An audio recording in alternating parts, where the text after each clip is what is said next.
Hello, these are the ingredients that I'll be using today. I'm making a double batch so that I can have some burrito bowls the rest of the week. Cut your potatoes to your preferred shape and size. I'm going to put mine into room temperature water and then boil them until they just start to get soft before I fry them. This step is optional. Dice your onion to your preferred size. Once the potatoes are fried, I'm going to put them off to the side. Now, I'm going to fry my onions, and then my beef. Drain. I'm going to just season with taco seasoning. Add my diced green chilies. And then my potatoes. Mix everything up nice. I'm gonna let it cool a bit.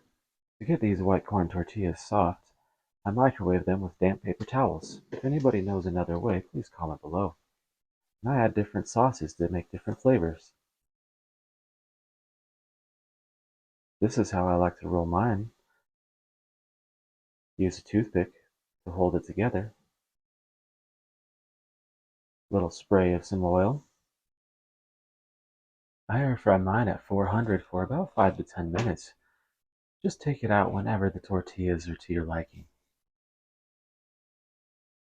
I hope you guys enjoyed this recipe. Please comment below any other filling ideas you may have.